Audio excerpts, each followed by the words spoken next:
44 channel. Today, yet another G87 M2 spring install and review. So we've got the Motech Stance Springs, what I think one of the best springs on the market for the G87 M2 platform.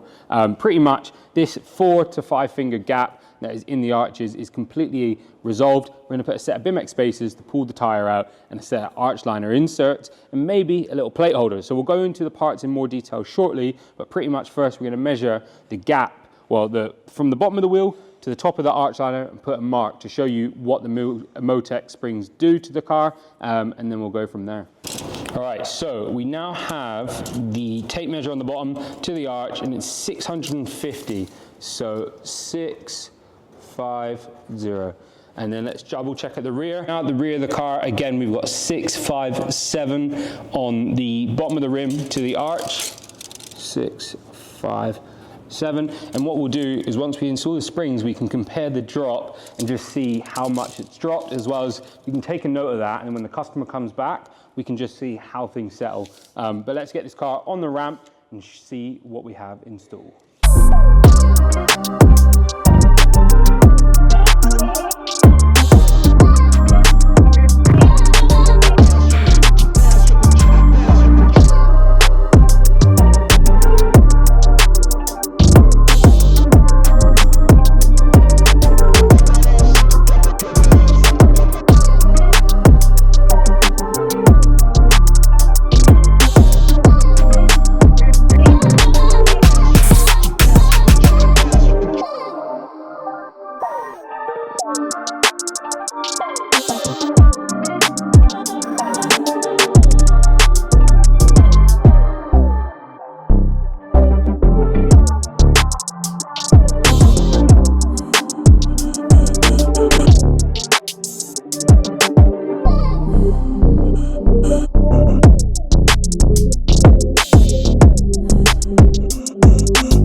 So we've now finished the install. It was pretty easy, standard springs on the G8X. The only annoying thing, you do have to remove the exhaust, so make sure you take that into account. The car hasn't even left here, but what we wanted to do is just get the actual drop the car, well, the springs are providing the car, and then obviously it will settle down. So you might get another 3 to 4 mil, but let's have a look. So we had 650 on the front, we now have 615. So it's a bang on 35 mil. It's pretty good, man. And the fitment, 1 finger, honestly. I mean, you've got the 20 mil spacers. This is by far one of my favorite fitments from a spring. So let's have a look at the rear. He measured 567. So let's say it's 560. The rear is now sat at 630. So it's bang on. And that is, whoa, 630. That's a 30 mil drop on the rear. So 35 on the front, 30 mil on the rear, and we haven't even driven it out of the workshop. So we'll go drive the car now, test drive it. Unfortunately, these videos aren't going to show you how capable the springs are on the back roads, on the track, but it's primarily showing you the drop and the stance. But being Eibach, being Motech, it'd be very OEM plus, so overall the feel will be very similar to original. Obviously you'll have a slightly less travel in the suspension, so it'll be a little bit harder, but overall OEM feel, as always, from Eibach and Motech. But yeah, 10/10 for me. For fitment and drop, perfect. So anyways, hope you guys enjoyed that video. Make sure you check out the website. These come in and out of stock all the time. If you need some, just whack that order in. We'll get them to you as soon as you can. We have a great relationship with Motech, so shout out to the team there for creating another great product. We'll catch you on the next one.